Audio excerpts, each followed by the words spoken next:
विवाह कृष्णा पंकजे क्षणा अमृतधारया कृष्णा संप्लुता इव स्तिमिततां कृष्णा ददुस्त्वत्पुरोगताः।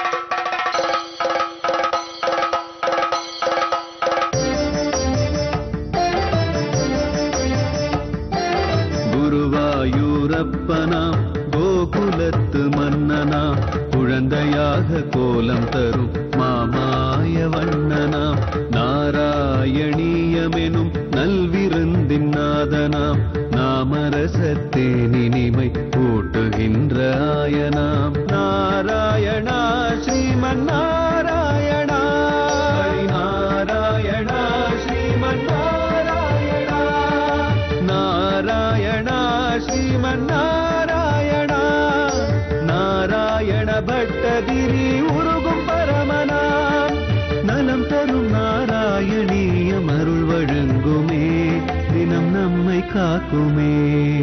கேயூரங்கத கங்கனோத்தமமகாரத்னங்குளீயங்கித ஸ்ரீமத்பாகு சதுஷ்க சங்கதகத சங்காரி பங்கேருகம் காஞ்சித் காஞ்சன காஞ்சிலஞ்சிதலசத் பீதாம்பராலம்பினி ஆலம்பே விமலம்புஜத்யுதிபதம் மூர்த்திம் தவர்த்திச்சிதம்.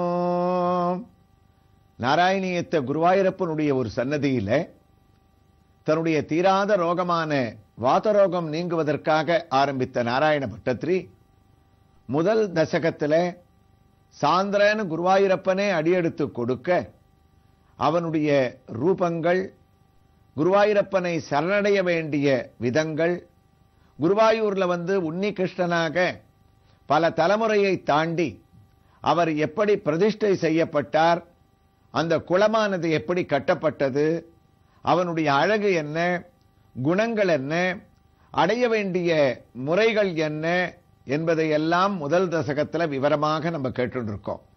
அது மாத்திரமல்ல, ஒவ்வொரு வாரமும் இந்த நாராயணியத்தினுடைய ஒரு வைபவங்களை ஏதாவது ஒரு ஸ்ரீ கிருஷ்ணனுடைய சாநித்தியம் கொண்ட ஒரு கோயில், அதாவது அந்த சன்னதியில் இருந்து நாம் திவ்யமாக சிரவணம் செய்து கொண்டிருக்கின்றோம். அந்த வகையில் இன்றைய தினம் சென்னையில் பரங்கிமலை மேடவாக்கம் அடைந்து அந்த மேடவாக்கம் கூட்ரோடில் இருந்து கோயிலம்பாக்கம் என்ற இடத்திற்கு சென்று அங்கிருந்து 1/2 கிலோமீட்டர் தூரத்தில் அமைந்துள்ளது நன்மங்கலம் என்ற ஒரு சிறிய ஊர். அந்த நன்மங்கலத்தில் ஸ்ரீதேவி பூதேவி சமேதனாக நீலவர்ண பெருமாளுடைய அழகான ஒரு சிறிய ஆலயம்.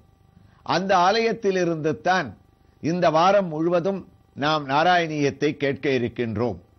நாம் ஆலயத்தை அடைந்தால் அங்கு இருக்கக்கூடிய கொடிக்கம்பம் நம்மை வரவேற்கின்றது. கொடிக்கம்பத்தை தாண்டி பலிபீடம், அந்த பலிபீடத்தை நாம் தரிசனம் செய்து கொண்டே உள்ளே நுழைந்தோமே ஆனால் தீபஸ்தம்பமும் அங்கு அமைந்திருக்கின்றது. தீபஸ்தம்பத்திலே அழகாக ஒரு சிறிய ஆஞ்சநேயர் நம்மை வரவேற்கின்றார். அதையும் தாண்டி உள்ளுக்குள்ளே நாம் நுழைந்தோமே ஆனால் உயர்ந்த கோபுரங்கள் நம்மை வரவேற்கின்றன. அந்த கோபுரத்திலே பகவான் கண்ணன் ஸ்ரீதேவி பூதேவி சமேதனாக அமைந்துள்ளான்.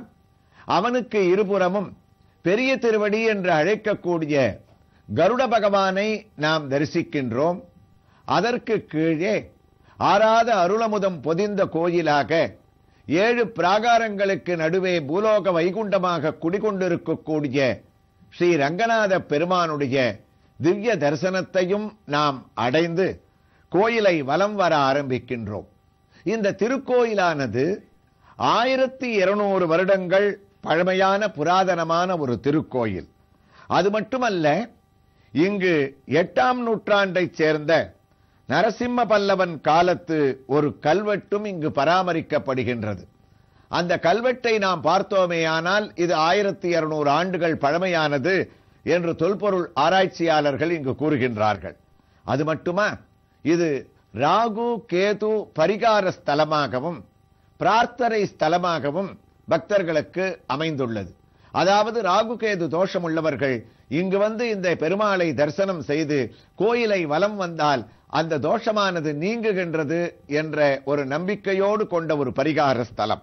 அது மட்டுமல்ல, திருநீர்மலை திவ்ய கஷேத்திரத்திலே பகவான் நீர்வண்ணனாக புகழப்படுகின்றார். இங்கோ கண்ணன் நீலவண்ணனாக நமக்கு காட்சி தருகின்றான். அதனால் இதை திருநீர்மலை திவ்ய கஷேத்திரத்தின் அபிமான ஸ்தலம் என்று கூட அன்பாக இங்கு இருக்கக்கூடிய பக்தர்கள் அழைக்கின்றார்கள். இந்த ஒரு திவ்ய காட்சியுடன் நாம் நாராயணியத்தை தொடருவோம். நாராயணியத்தை தொடங்கிய நாராயண பட்டத்திரி முதல் தசகத்தில் கண்ணனை தன்னுடைய 4வது ஸ்லோகத்தில் வர்ணிக்கும் போது நிஷ்கமம் பேம் நித்ய பூர்ணே நிரவதி பரமானந்த பீயூஷரூபே நிர்லீனானேக முக்தாவளி சுபகதமே நிர்மல பிரம்ம சிந்தோ கல்லோல்லோல்லாசதுல்யம் கலு விமலதரம் சத்வமாகுஸ்ததாத்மா கஸ்மான் நோ நிஷ்கலஸ்துவமோ சகல இதி வசகம் தொத்கலஸ்வேவ பூமன்னே. கிருஷ்ணா, தாங்கள் நிஷ்கம்பமான மூர்த்தி, அதாவது தாங்கள் அசைவற்று இருந்தாலும் உலகத்தை ஆட்டி படைக்கக்கூடிய சிருஷ்டிகர்த்தாவாகவும் நித்திய பூர்ணனாகவும் பரிபூர்ண ஆனந்த ஸ்வரூபமாகவும் இருக்கக்கூடிய தங்களை குருவாயூரில் நிர்லீனா அநேக முக்தா வழி சுபகதமே நிர்மல பிரம்ம சிந்தோ பக்தர்கள் கூட்டம் என்ற எங்களை போன்ற ஒரு ஆறுகள் ஒரு நதிகள் குருவாயூரில் வந்து அடையும் போது எங்களை நதியாக நீ கருணையோடு ஏற்றுக்கொள்கின்றாய். அப்போது நதிகள் கலக்கக்கூடிய இடம் சமுத்திரம் கடலாகும். அப்போது நதிகளான பக்தர்கள் கூட்டங்களான நாங்கள் அனைவரும் நிர்மல பிரம்ம சிந்தோ தெளிவான கருணை சமுத்திரமான உன்னிடத்திலே நாங்கள் கலக்கின்றோம். இந்த ஸ்லோகத்திலே குருவாயூரப்பனை ஒரு கடலுக்கு நாராயண பட்டத்திரியானவர் அழகாக ஒப்பிடுகின்றார். இந்த கடலிலே பலவிதமான அலைகளானது தோன்றுகின்றது. அதையே கல்லோல் உல்லாசதுல்யம், அந்த கல்லோலம் என்றால் வடமொழி சொல்லுக்கு அலைகள் என்று பெயர். சமுத்திரமான இந்த குருவாயூரப்பனுடைய கருணை கடலிலே பலவிதமான அலைகள் எல்லாம் குருவாயூரிலே தோன்றுகின்றதாம். என்ன அலைகள்? அவனுடைய தசாவதாரங்களே இங்கு அலைகளாக வருகின்றது என்று இந்த ஸ்லோகத்திலே அழகாக பகவானை வர்ணிக்கின்றார்.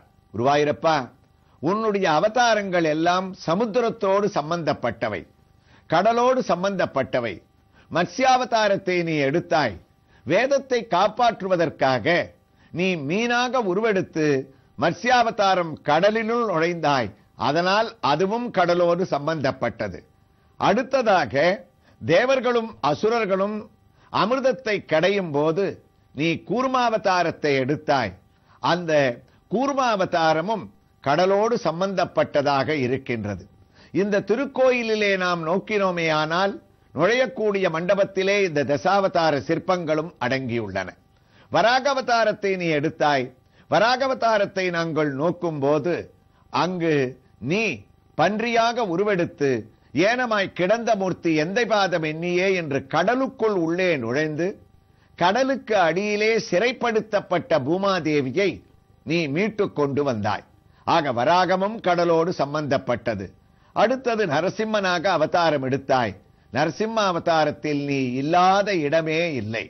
தூணிலிருந்து துரும்பு வரை திரைலோக்கியமே ததகிலம் நரசிம்ம கர்ப்பம் திடவிசும் பெருவழி நீர் நிலம் இவை மிசை சுருதியுள் கரந்தெங்கும் பரந்துளன் என்ற பிரகலாதனுடைய வாக்குப்படி நீ நிலத்திலும் இருந்தாய், கடலிலும் இருந்தாய். சர்வவியாபி நரசிம்மனும் கடலோடு சம்பந்தப்பட்டவன்.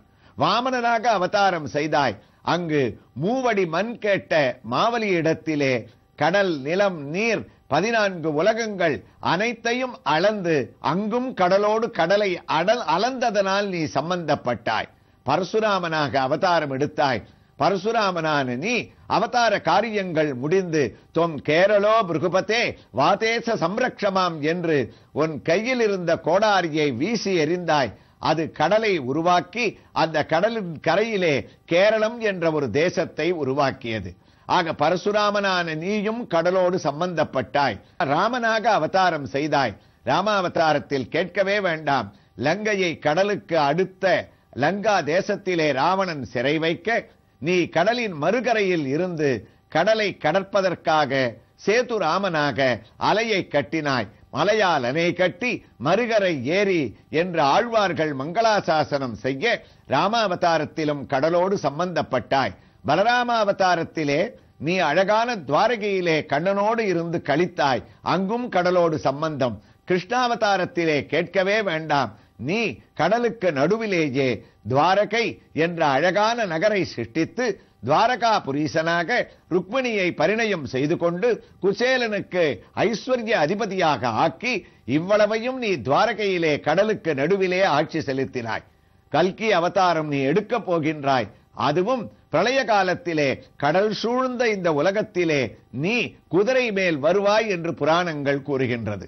ஆக மத்ஸ்யாவதாரம் தொடங்கி எடுக்க போகும் கல்கி அவதாரம் வரைக்கும் உன்னுடைய தசாவதாரங்கள் கல்லோல்லோல்லாசதுல்யம் கலுவிமலதரம் குருவாயூரப்பனாகிய சமுத்திரத்தில் குருவாயூரில் மத்ஸ்யம் தொட்டு நாராயணியம் ஆரம்பித்த எனக்கு உன்னுடைய ஒவ்வொரு அலைகளும் ஒவ்வொரு அவதாரத்தை ஞாபகப்படுத்துவதாக இங்கே அமைந்திருக்கின்றன. அவ்வாறு நீ கருணா சமுத்திரமாக இருக்கின்றாய். குருவாயூரப்பா, உனக்கும் கடலுக்கும் என்ன ஒற்றுமை? இந்த ஸ்லோகத்தினுடைய அழகை நாம் உற்று நோக்கினோமே ஆனால் முதல் தசகத்திலே நாராயண பட்டத்திரி ஒவ்வொரு ஸ்லோகத்திலும் ஏதாவது ஒரு சிறிய பதம் மூலமாக சிறிய வரியின் மூலமாக பெரிய அர்த்தங்களை குருவாயூரப்பனோடு ஒப்பிட்டு நமக்கு விளக்கிக் கொண்டிருக்கின்றார். அந்த வகையிலே இந்த ஸ்லோகத்திலே கடலும் அலையும் அவர் குறிப்பாக எடுத்துக்கொண்டவை. அதிலே குருவாயூரப்பா, நீ உன்னை ஒப்பிட்டால் கடலை கலக்க முடியாது. அங்கன்மா ஞாலத்து அரசர்கள் அபிமான பங்கப்படக்கூடிய ஒன்னையும் யாரும் கலக்க முடியாது. கடல் எதிர்ப்பவனை அழித்துவிடும். கடலை யாரும் தான் நேராக அதை அழிக்க வேண்டும் என்று சென்றால் அலைகள் அவனை விழுங்கிவிடும். நீயும் எதிர்ப்பவர்களை சாது ரட்சணத்திற்காக அழிக்கக்கூடியவன். நதிகள் எத்தனை வந்து தன்னிடத்திலே கலந்தாலும் தன்னுடைய தன்மை மாறாது இருக்கக்கூடியது சமுத்திரம். நீயும் எத்துணை பேர் உன்னுடைய திருவடியை பாதம் தொட்டு சரணாகதி செய்தாலும் நிர்லீனா நேக முக்தா வழி சுபகதமே நிர்மலம் பிரம்ம சிந்தோ, உன்னுடைய நிலை மாறாது யார் வருகிறார்களோ அவர்களை ஏற்றுக்கொள்ளக்கூடிய கருணை கடல். கடலை அளக்க முடியாது, உன்னுடைய குணங்களையும் அளக்க முடியாது. நீர் நிலம் அனைத்திலும் நீ வியாபித்து இருக்கக்கூடியவன். அமிர்தத்தை அளித்தது பார்க்கடல், நீயோ கருணை எனும் அந்த அமுதத்தை பெறுவதற்காக கடலையே கடைந்தெடுத்த கருணாமூர்த்தி. அலைகள் வந்து செல்லக்கூடியது கடல். ஸ்ரீவேலி பிரதட்சணத்தில் குருவாயூரிலே சுற்றி சுற்றி வரக்கூடிய குருவாயூரப்பனாக இருக்கக்கூடிய நீ கடலிலே பல முத்து குவியல்கள் இருக்கும். உன்னுடைய குணங்களாகிய கடலிலே ஞான பல ஐஸ்வர்ய வீர்ய சக்தி தேஜஸ் என்ற பலவிதமான முத்துக்களும் ரத்தினங்களும் நிறைந்து கிடக்கின்றன. கடலும் நீல நிற மேனியாக இருக்கும்.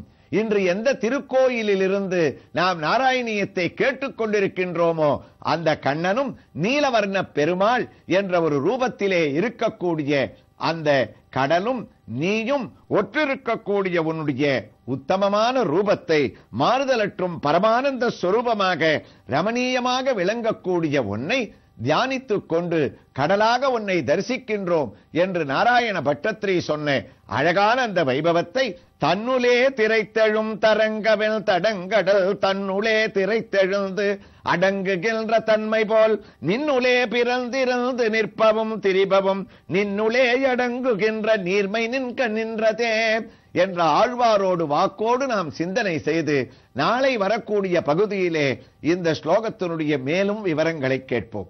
நாராயணா ஸ்ரீமன்னா